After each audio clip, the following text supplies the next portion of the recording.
오늘 본문 히브리서 11장 17절에서 22절 말씀 본문 삼아서 히브리서 29번째 설교 말씀 진행하도록 하겠습니다.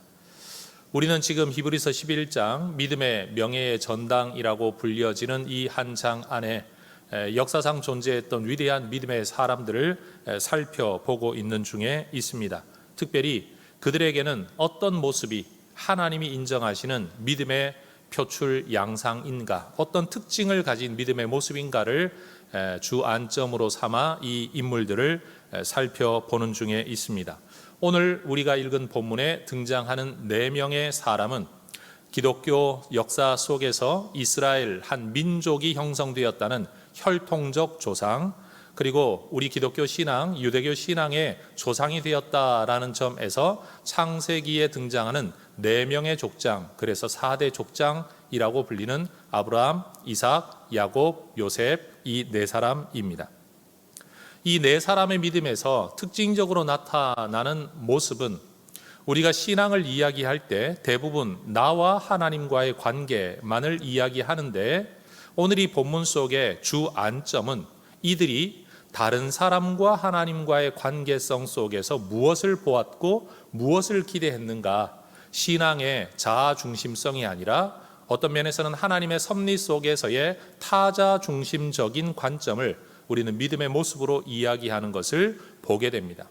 그리고 내가 살아있는 동안에 내게 이루어지는 하나님의 역사라는 관점만을 가지고 우리는 믿음을 이야기하지요.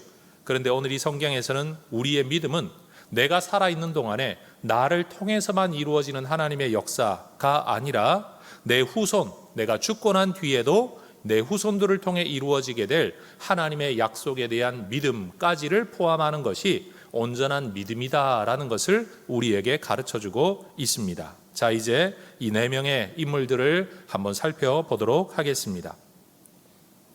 아브라함의 믿음을 설명하기 위해서 히브리서 설교자가 인용하는 하나의 사건은 그의 아들 이삭을 번제로 바쳐야만 했던 상황, 사건입니다. 여러분은 자기 아들을 죽여 바쳐 제물로 삼아라 라고 말하는 하나님에 대하여 어떤 마음, 어떤 반응, 어떤 정서를 가지게 되십니까? 저는 자기 손으로 자기 아들을 죽여서 신에게 제물로 바치라는 이 원시 종교적 명령도 굉장히 불편하거니와, 실제 의도가 아들을 죽이는 것이 아니었다고 할지라도 이런 방법으로 사람의 믿음을 시험하시는 하나님에 대하여서도 뭔가 그렇게 썩 편한 마음을 가지고 있지는 않습니다. 물론 하나님의 절대성을 거부하는 건 아니죠. 그렇지만 우리 인간 편에서 생각을 하면 참 이해하기 힘든 사건인 것만은 분명합니다. 만약 제가 이런 명령을 받는다고 한다면 하나님이 도대체 어떤 하나님인가? 근원적으로 하나님과의 관계, 하나님의 존재에 대하여 다시 고민할 수밖에 없을 것 같습니다. 그런데 이런 생각 끝에 제 마음에 드는 생각은 뭐냐? 그런 이유 때문에라도 아브라함의 순종, 아브라함의 믿음이 정말 대단한 것이다 라고 또 인정할 수밖에 없다라는 거죠. 이때의 사건을 창세기는 이렇게 기록합니다. 창세기 22장 2절이죠. 여호와께서 이르시되 너의 아들 너의 사랑하는 독자 이삭을 데리고 모리아 땅으로 가서 내가 너에게 일러준 한 산 거기서 그를 번제로 드리라. 번제는 태워서 드리는 제사입니다. 여러분, 자기 아들을 죽여야만 하고요, 그리고 불태워야 된다라는 겁니다. 요즘 인근에 있었던 이 공무원, 북한에 의한 여러분 이 사건 얼마나 천인공노할 일입니까? 그런데 여러분, 지금 이 본문 속에 나타나는 사건은 자기 손으로 자기 아들을 죽이고 죽은 아들을 또 한 번 불태워서 하나님 앞에 제사를 드리라고 명령하고 있다는 거죠. 아브라함에게 이 말씀이 얼마나 큰 시험이었겠습니까? 히브리서 설교자도 그래서 이렇게 표현을 합니다. 오늘 본문 17절, 아브라함은 시험을 받을 때에. 여러분, 이것은 그저 주어지는 말씀과 명령이 아니라 하나님 편에서는 명령이셨겠지만 아브라함 편에서는 시험이었습니다. 왜 이 말씀이 아브라함에게 시험이 되었을까요? 아버지가 자기 손으로 아들을 죽여야만 한다라는 점에서도 시험이었고, 그 죽여야 할 아들이 100세에 낳은 정말 귀한 아들이라는 점에서는 더 큰 시험이었지만, 이 명령이 아브라함에게 시험이라고 일컬어지는 가장 큰 이유는 하나님께서 이삭을 통해 자손을 주시겠다라는 약속을 주셨는데도 그 아들 이삭이 결혼을 해서 후손을 가지기도 전에 지금 이 아들을 죽이라고 명령하고 있는 이 하나님의 말씀이 앞뒤가 맞지 않는 모순이라는 점에서 사실은 이 말씀이 가장 큰 시험거리가 되었다라는 겁니다. 18절의 말씀을 한번 보십시오. 그에게 이미 말씀하시기를 너의 자손이라 칭할 자는 이삭으로 말미암으리라. 네가 이스마엘을 통해서도 자손을 보게는 되겠지만 너의 자손, 아브라함의 자손이라고 말을 할 때는 이삭을 통한 자손만이 너의 자손이라고 일컬어지게 될 거다라고 하나님께서 이미 말씀을 하셨다라는 거예요. 창세기 21장 12절은 말씀하죠. 이삭에게서 나는 자라야 너의 씨라 부를 것이다. 사실 이 말씀을 인용한 게 오늘 본문 18절의 말씀인 거죠. 그저 자손이 번성해질 것이다 라는 예언이고 약속이었다면 이 약속은 이스마엘을 통해서라도 얼마든지 실행될 수 있습니다. 그런데 하나님은 그저 자손이 번성할 것이다 라고 약속하지 않으시고 이삭을 통해 자손이 번성하게 될 것이다 라고 말씀을 하셨다는 거예요. 그러니 이스마엘이 이삭을 대신할 수는 없는 일입니다. 아무리 생각해 보아도 이전에 주어진 이 하나님의 약속이 이루어지려면 이삭을 죽이면 안 되는 겁니다. 그런데 지금 하나님은 이삭을 바치라고 말씀하고 계십니다. 앞뒤가 맞지 않는 모순 상황인 거죠. 약속을 지키시려면 이삭을 죽이라고 말씀하지 않으셔야 합니다. 또 이삭을 죽여 바치라고 말씀하고 계시다면 이전의 약속은 무효다라는 말씀이라도 해야 이 상황이 이해가 되는 겁니다. 아브라함이 아무리 생각을 해도 이 두 말씀의 충돌, 이 모순을 해결할 길이 없었습니다. 그런데도 아브라함은 이 말씀에 순종합니다. 17절 말씀하지요. 그는 믿음으로 이삭을 드렸으니 그는 약속들을 받은 자로 돼 그 외아들을 드렸느니라. 약속을 받았지만 그 외아들을 드렸다. 사실 이삭은 외아들은 아니지 않습니까? 이스마엘이 있기 때문에.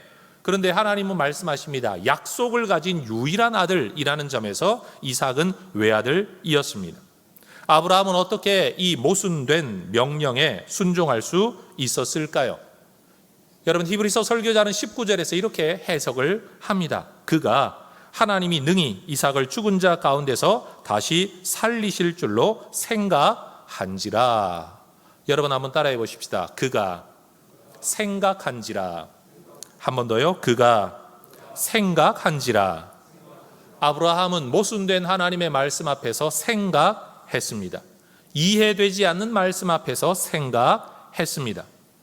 아브라함은 출산에 관한 한 죽은 몸과 다를 바 없었던 사라를 통해 아들을 주셨던 그 하나님의 능력을 생각을 했습니다. 사라가 죽은 것은 아니지만 출산에 관한 한 죽은 몸이었던 사라에게 다시 생명의 출산이 이루어진 그 사건을 아브라함은 생각했습니다.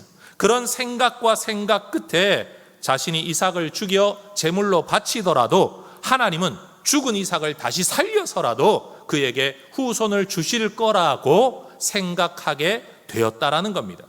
여러분, 우리가 생각이 꼬리에 꼬리를 문다라는 말을 하지 않습니까?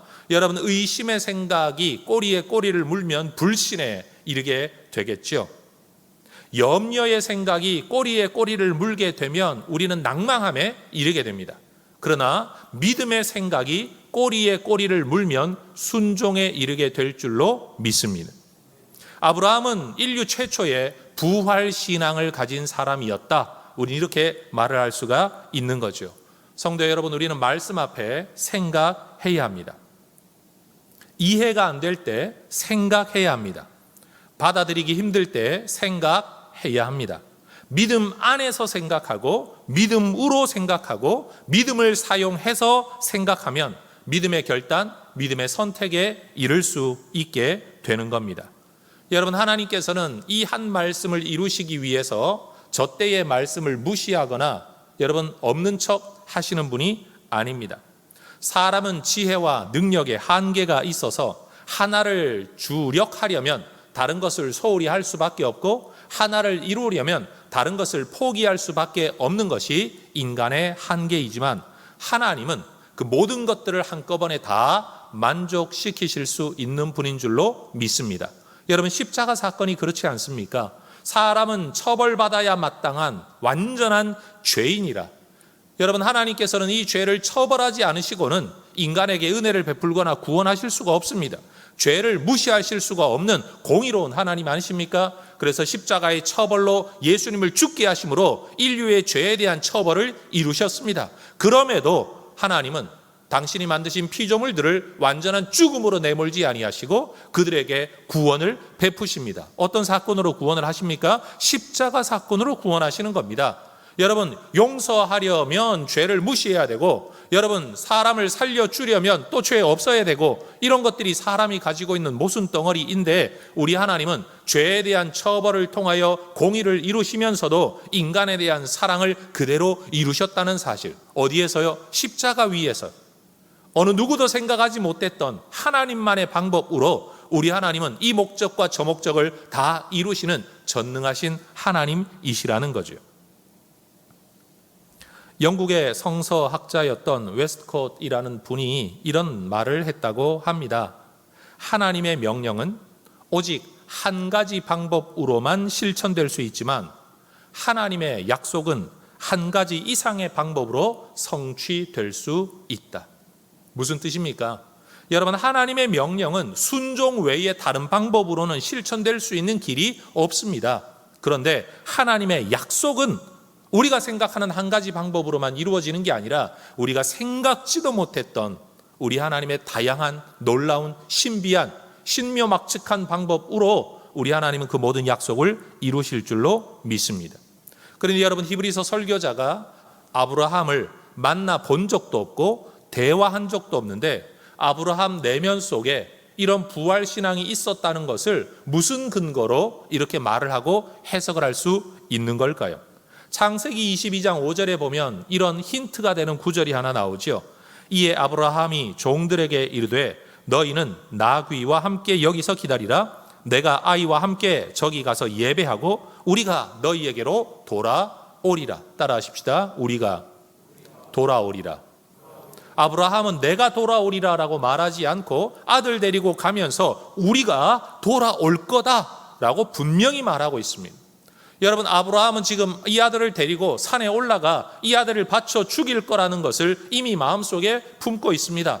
올라가는 길에 아들이 묻기를 여기 땔감은 있는데 번제할 어린 양 제물은 어디 있습니까? 하나님이 준비하실 거다. 이미 그 마음속에 이미 작심하고 올라가고 있는 겁니다. 아들을 죽일 겁니다. 번제로 태워 없앨 겁니다. 그런데도 그는 말을 합니다. 하나님 앞에서 백성들에게 말을 하기를, 종들에게 말하기를 우리가 돌아오리라. 이것을 거짓말로 인사말로 했다라고 해석을 하든지 아니면 부활신앙이라고 해석하든지 두 가지 가능성 밖에는 없죠. 그런데 우리는, 그리고 히브리서 설교자는 이것이 분명히 하나님에 대한 부활의 믿음을 가졌던 아브라함의 신앙이었다라고 해석을 하고 있습니다. 여러분, 이 사건에서 이삭은 실제로 죽임 당하지 않았습니다. 그러나 정황적으로는 죽었다가 살아난 것이나 마찬가지입니다. 그래서 19절은 말하죠. 비유컨대 그를 죽은 자 가운데서 도로 받은 것이니라.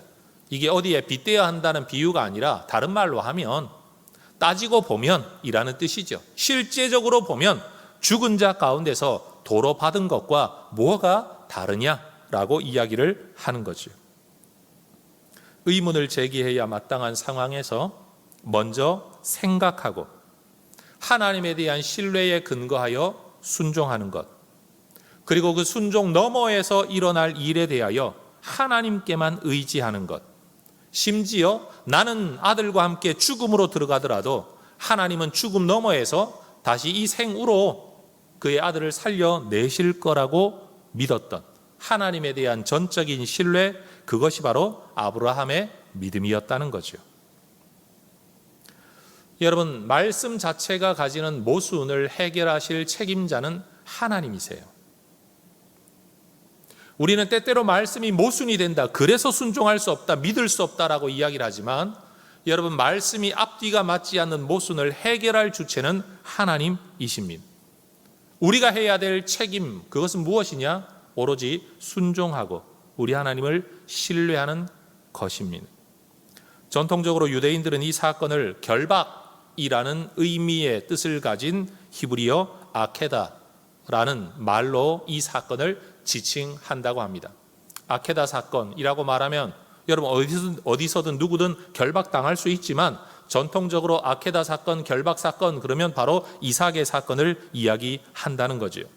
아브라함이 그의 아들 이삭을 죽이기 위해 결박했던 사건이자 제가 이해하기에는 하나님께서 아브라함을 복주시고 그를 시험하시기 위해 아브라함을 믿음으로 결박한, 오히려 아브라함이 믿음에 결박당하여 있는, 묶여 있는 사건, 그것이 드러난 사건이 바로 이 이삭의 사건이라고 우리는 알게 된다라는 겁니다. 자, 두 번째 살펴볼 인물은 이삭입니다. 이삭이라는 인물은 창세기의 4대 족장들이 보여주는 강렬한 사건과 인상에 비해 상대적으로 굉장히 온유하고 여러분 무난한 사람으로 기억됩니다. 제가 기억하는 이삭의 최고의 모습은 주변 민족들과의 다툼을 피하려고 조상으로부터 물려받았던 우물까지도 다른 민족들에게 줘버리고 하나님 의지하여 새로운 우물을 파는 온유한 모습, 저는 그것을 이삭의 모습으로 기억합니다. 그런데 히브리서 설교자는 자식을 편애하는 아내 그리고 간교한 아들 야곱에게 속아서 차남을 장남이라고 생각을 하고 축복 기도하는, 어떤 면에서 보면 굉장히 어리숙한 이 이삭의 모습을 그의 대표적 믿음의 사건이라고 이야기하고 있습니다. 오늘 본문 20절을 보십시오. 믿음으로 이삭은 장차 있을 일에 대하여 야곱과 에서에게 축복하였다. 여러분, 표면적으로 보면 이것은 속임당한 사건입니다. 아내에게 속았고 아들에게 속았던 사건입니다. 정말 어리숙한 사건입니다. 인간적으로 보면 여러분 두말할 나위 없이 완전히 어리숙한 바보적 사건이다라고 말을 할 수 있습니다. 만약 우리가 이삭이었다면 두고 부끄러움으로 기억될 사건입니다. 그런데 히브리서 설교자는 이 사건이 믿음으로 하나님 앞에 나타난 이삭의 최고의 사건이라고 지금 이야기를 하고 있다는 겁니다. 여러분, 히브리서 이 설교자는 이 사라와 야곱의 이 간교함, 그리고 어리숙한 에서의 결정이 그들의 앞날을 결정한 게 아니라 어떤 면에서는 속임당하고 어떤 면에서는 앞을 보지 못해 큰아들인지 작은 아들인지도 구분하지 못하는 너무 불쌍해 보이는 이때의 이 모습, 그때 보여준 이삭의 모습이 그의 믿음의 절정이라고 이야기를 한다는 거죠. 만약 이삭의 축복이 없었다면요, 이 간교함도 아무 의미가 없습니다. 여러분, 이삭의 축복의 권세가 없었다면 야곱이 아버지를 속였던 것이 무슨 효력이 있겠습니까? 여러분, 표면적으로는 약삭 빠르고 잔꾀 많은 사람은 그 재주로 인하여 살 길이 열려지는 것처럼 보입니다. 그러나 한 사람의 결국을 보면 결국 하나님의 뜻이 이루어져 간다는 것을 우리는 알게 되죠. 여러분, 지금 이 짧은 시간을 보면 거짓말하는 사람, 사기하는 사람, 남을 속이는 사람, 등쳐먹는 사람이 잘 사는 세상인 것처럼 보입니다. 심지어 그것이 한 세대, 두 세대, 세 세대를 간다고 할지라도 긴 역사를 두고 보면 결국 그것이 올바른 삶이 아니었다는 것이 우리는 드러나게 되죠. 여러분, 육체적으로는 아들도 알아보지 못하는 시각장애인이었던 이 노년의 이삭, 그런데 그가 하나님 안에서 미래를 예언하고 있습니다. 이삭은 속임당했다는 사실을 분명히 알았습니다. 그 이후에도 야곱에게 주어졌던 축복을요 취소하지 않았습니다. 야, 이거 내가 속은 거야, 잘못한 거야, 무효야 라고 말하지 않았다는 겁니다. 또 그의 아들 에서에게 왔을 때, 야, 내가 이전에 축복 잘못했으니까 내가 너에게 진짜 축복을 한다 라고 야곱에게 했던 말을 그대로, 심지어 더 좋은 말로 축복을 해주지를 않습니다. 이삭은 하나님의 섭리 안에서 그 행위가 가지는 하나님의 역사를 주권적으로 그는 인정하고 믿었습니다.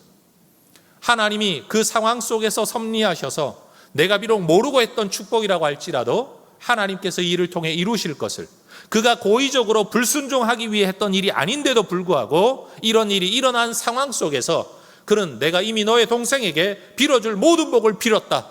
그리고 기껏해야 큰아들에게 비는 복이 뭡니까? 하늘에 뜨고 지는 이슬 속에서 네가 살아가게 될 거다라는 축복 같지도 않은 축복을 하는 이 말들을 우리는 보게 되는 거죠.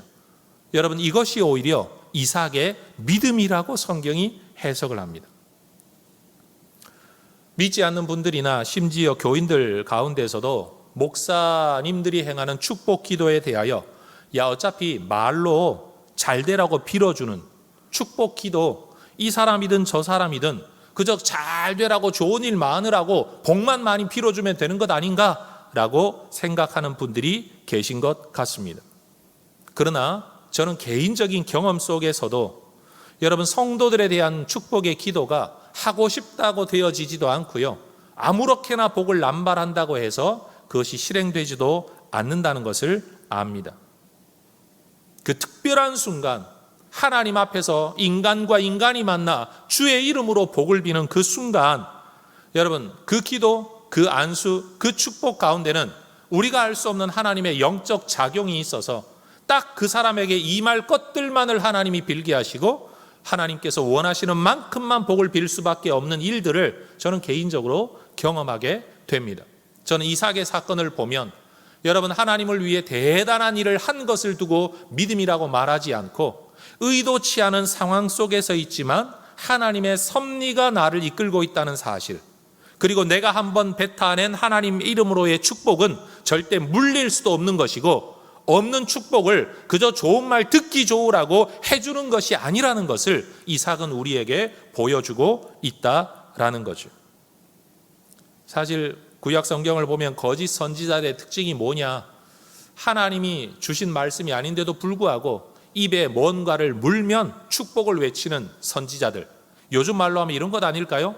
그저 돈봉투나 갖다 찔러주고 목사님 뭐라도 쓰십시오 하기만 하면 있는 말 없는 말로 그저 복을 빌어주는 이런 모습이야말로 거짓 선지자의 모습이라고 여러분, 성경이 이야기하는 모습을 들여다보면 여러분, 하나님 앞에서 내가 하는 기도가 그저 상대방 듣기 좋으라고 하는 말이 아니라 하나님의 뜻에 대한 예언이요, 하나님의 뜻에 대한 믿음이요, 하나님의 뜻에 대한 선포가 된다는 사실을 이삭은 믿었다. 이것이 바로 이삭의 믿음이다. 저는 이삭 사건을 그렇게 해석하고 싶습니다. 세 번째 인물은 야곱이지요. 아버지를 속였습니다. 그리고 장자의 축복을 받았습니다. 그는 정말로 그 복대로, 그의 말씀대로 그의 삶에 이루어졌지만 자신도 훗날 자식들에게 속임을 당하게 되죠. 아버지의 기도를 통한 하나님의 계획과 섭리에 따라 여러분, 그는 정말로 장자권을 부여받은 자, 그리고 상당히 많은 물질적 부여도 누리게 되었습니다. 심지어 우리는 이 야곱 이야기를 할 때마다 천사와 씨름하여 이겼다는 평가 속에서 이름이 이스라엘로 변경된 사건을 기억합니다. 그런데도 성경은 돌베개 베고 자다가 여러분, 하늘의 사닥다리를 본 것을 믿음이라고 말하지 않고 천사와 씨름했던, 우리는 기도라고 일컫는 이 엄청난 기도의 씨름을 그의 믿음의 사건이라고 말하고 있지도 않습니다. 오히려 히브리서 설교자가 야곱에게서 발견하는 믿음의 대표적인 모습은 뭐냐? 그가 죽기 전에 아들들도 아니라 손자들에게 행했던 축복의 기도를 믿음의 사건이라고 해석을 하고 있습니다. 21절 보십시오. 믿음으로 야곱은 죽을 때에 요셉의 각 아들에게 축복하고 그 지팡이 머리에 의지하여 경배하였다.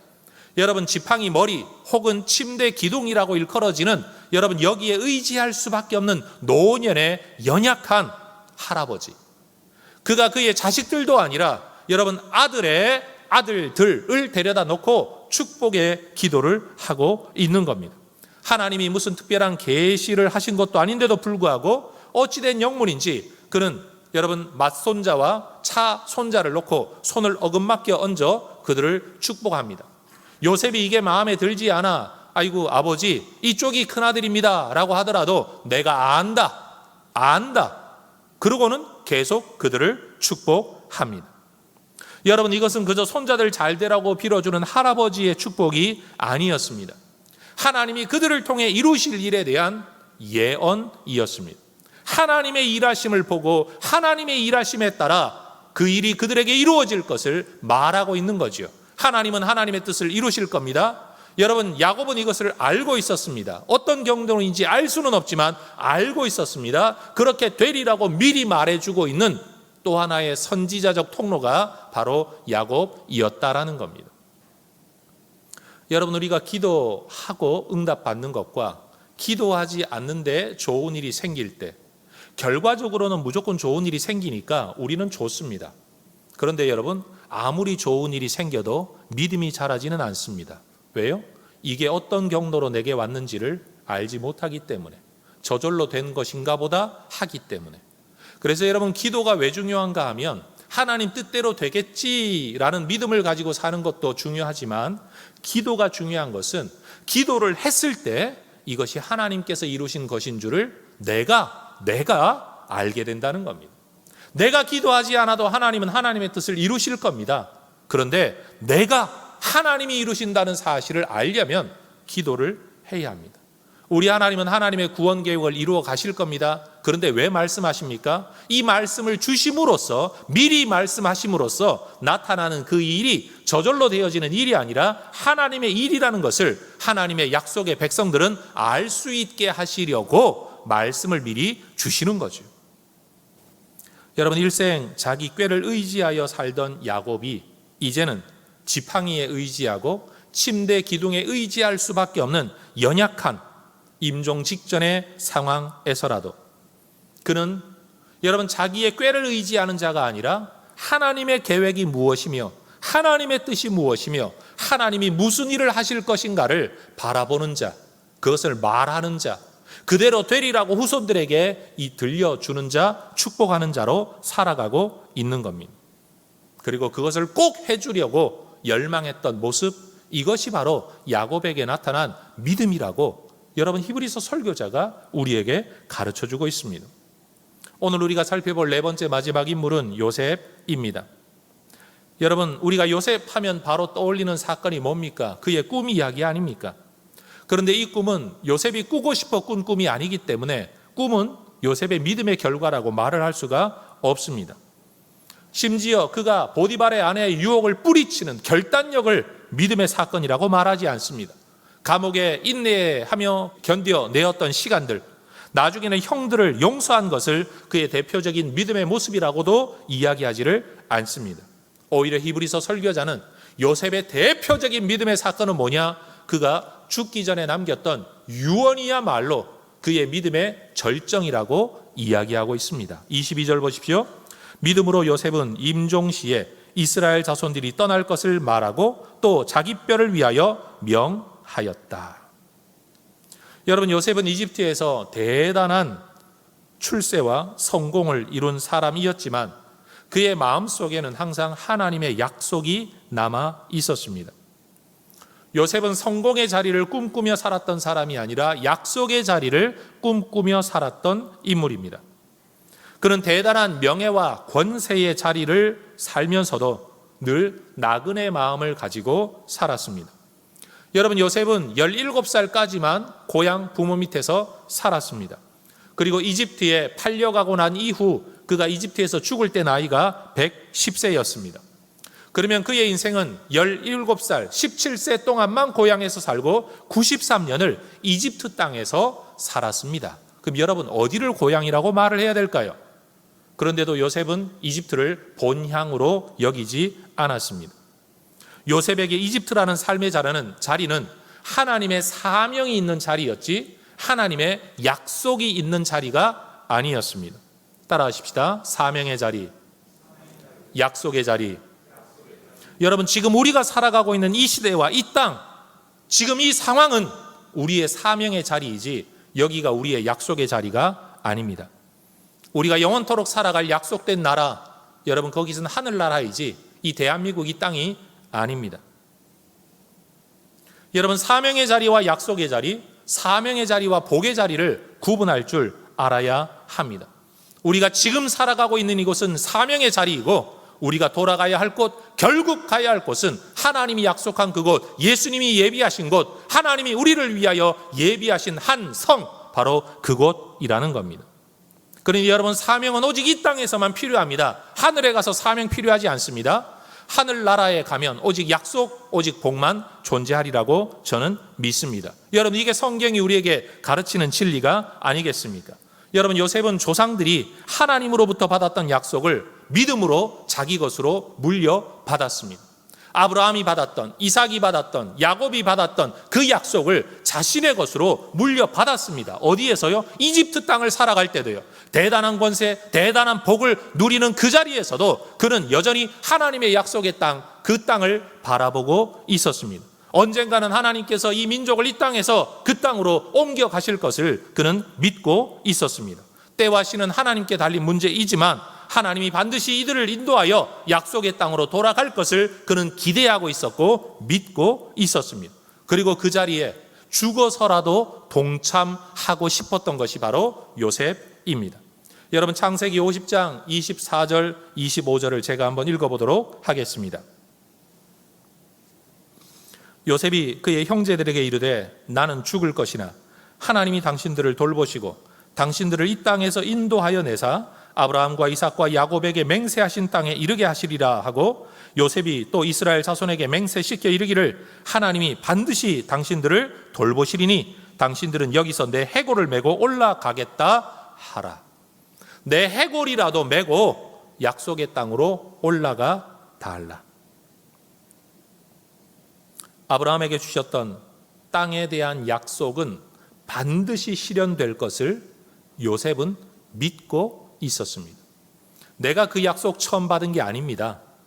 하나님이 아브라함에게 주셨고 그의 아들 이삭이 물려받았고 그의 아들 야곱이 물려받았던 것을 요셉도 물려받았습니다.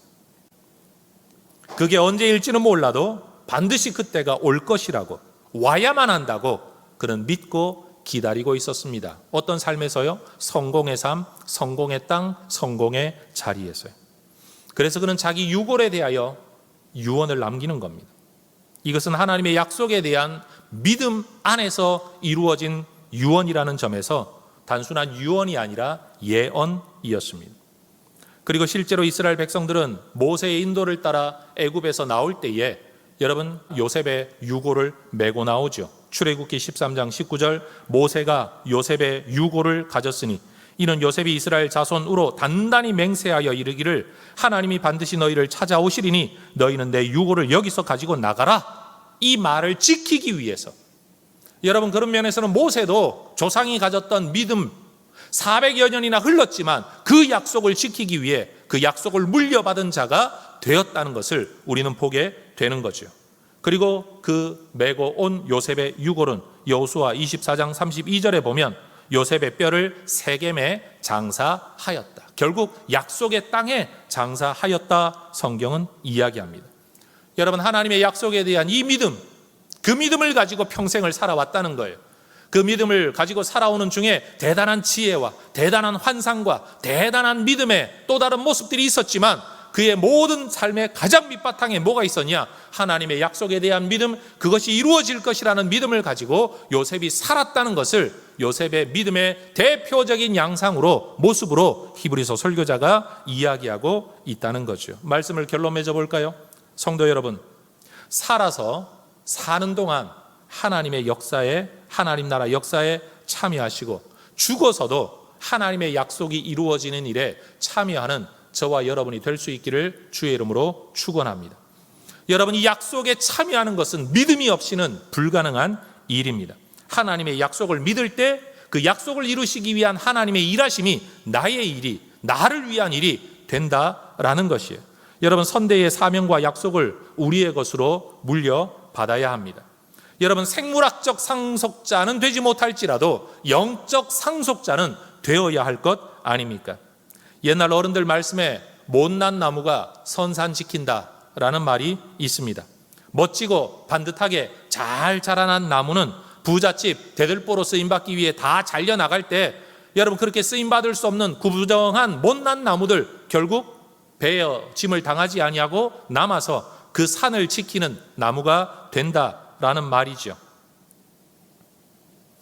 여러분, 우리가 정말로 이 땅에서 잘난 사람, 똑똑한 사람, 부귀영화를 쫓아가는 사람, 세상적으로 귀한 일에 쓰임 받겠다고 그 일에 자기의 길을 나아가는 사람 참 많지만 어떤 면에서 별것 아닌 것 같은 못난 같은 우리라도 여러분 이 믿음의 약속을 조상으로부터 물려받은 선산을 지키는 나무처럼 믿음의 조상으로부터 물려받은 이 약속을 지키는 여러분 그런 나무, 하나님 나라의 나무가 될 수 있기를 주의 이름으로 축원합니다. 저는 오늘 이 본문의 설교, 히브리서 설교자를 통해 해석되어진 이 창세기의 4대 족장의 이야기를 설교로 준비하면서 참 생각이 많아졌습니다. 왜냐하면 우리는 대부분 믿음, 하나님 나라의 믿음, 하나님 나라의 헌신, 하나님께 인정받는 삶이라고 이야기하면 대단한 기여, 대단한 역할, 유명한 것, 남이 하지 못하는 일을 이루는 것이라고만 생각을 하지요. 그런데 눈먼 노인이 남긴 축복의 기도, 이 사람 저 사람에게 똑같이 해줄 수 있는 게 아니라는 것을, 한번 뱉어낸 축복은 그대로 이루어질 거라고 믿는 그 별것 아닌 고지식한 그 모습을, 지팡이를 의지한 노인이 하나님이 이런 일을 이루실 거라고 내뱉는, 실현되지도 않았기 때문에 심지어 요셉조차도 아버지 왜 그러십니까? 라고 뜯어 말리는 일임에도 불구하고 하나님이 이런 일을 이루실 거라고 믿고 바라보았던 한 늙은 노인의 기도, 심지어 누군가는 죽어가면서 남겼던 그 마지막 말을 여러분 성경은 믿음이라고, 이것이야말로 믿음의 증거라고, 그들이 믿음의 명예의 전당에 이름이 기록되는 이유는 대단한 그 일 때문이 아니라고 지금 이야기하고 있다는 겁니다. 여러분 젊어서 한 교회를 목회하도록 책임 맡은 이 사역의 기간에도 저 역시 일과 영향력으로 충성을 다해야 하겠지만 언젠가 이 사역의 자리를 떠나게 될 때, 더 나아가 한 인간으로서의 삶을 마치게 될 때 우리 하나님께서 우리를 통해 이루려고 하시는 일이 뭔지, 주셨던 약속이 뭔지, 아직은 이루어지지 않았지만 반드시 그렇게 될 거라고 여러분 성도들에게 마지막 말을 남기고 성도들이 그 일을 이룰 수 있도록 축복을 하고 내 자손들이 그렇게 하나님 안에서 살아가도록 마지막 말을 남기는, 그것이 진짜 믿음의 모습이라고 말씀하시는 이 성경이 저한테는 새롭게 들려질 수밖에 없는 거죠. 장로님들 대단한 헌신을 해서 기여해서 하나님께 인정받으려는 성도들 되려 하기보다 일생을 약속을 붙들고 사는 모습으로, 그리고 죽어가면서도 그 약속을 붙들고 그 약속을 남기는, 그것 붙들고 살라고 자손들을 축복할 줄 아는 그 모습으로 믿음의 사람으로 인정받으시게 되기를 우리 모든 성도님들과 더불어 여러분을 축복합니다. 그런 점에서 하나님께서 인정하실 우리의 인생의 최종적 최고의 믿음의 증거는 아직 나타나거나 실행되지 않았습니다. 우리의 진짜 믿음은 생의 마지막 날 드러나게 될 것입니다.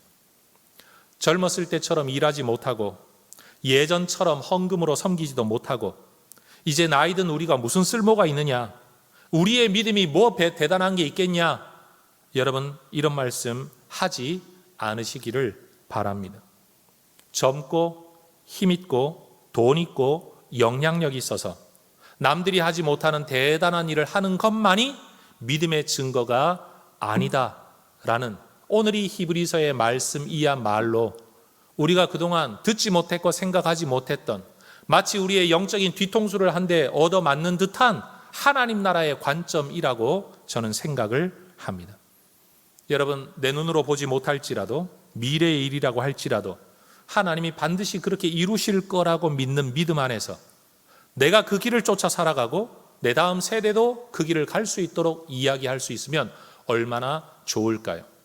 오늘날 교회 안에서 행해지는 신앙교육 폐해가 뭡니까?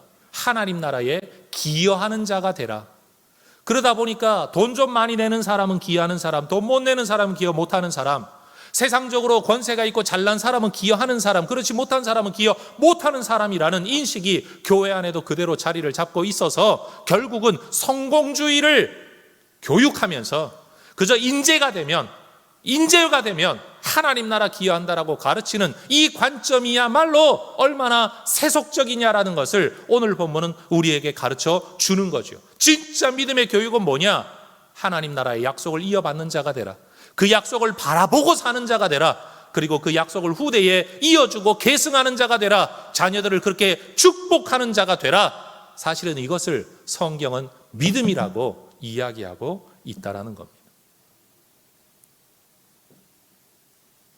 여러분, 하나님의 복을 받아 세상의 복이 되고자 꿈꾸는 우리 혜성교회 성도 여러분, 그래서 블레싱의 꿈을 가지고 살아가는 성도 여러분, 하나님의 약속을 믿음의 조상들로부터 이어받아 우리의 후손들에게 그 약속을 이어주는, 그 바통을 잘 이어주는 하나님 나라 백성으로 이 땅을 살아가실 수 있기를 주의 이름으로 축원합니다. 대단한 일을 해서 이게 내 믿음의 증거다, 나 교회 몇 개 지었다, 이거 귀한 일이긴 하지만 그것보다 더 중요한 건 죽는 순간까지 그 약속을 붙들고 살고 그 약속을 물려주는 것. 그래서 한순간 대단한 사람이라고 추앙받다가 뒤끝이 좋지 않은 인생이 되지 아니하고 여러분 죽을 때까지 이 믿음을 붙들고 약속 안에서 살아가는 여러분 그런 믿음의 사람들 되실 수 있기를 축복합니다. 예언의 능력이 있냐 없냐, 저는 지금 그 이야기를 하고 있는 게 아닙니다. 물려받은 약속, 그 약속을 자손들에게 그대로 축복하는 여러분 믿음의 선대가 되시기를 주의 이름으로 축원합니다. 기도하겠습니다.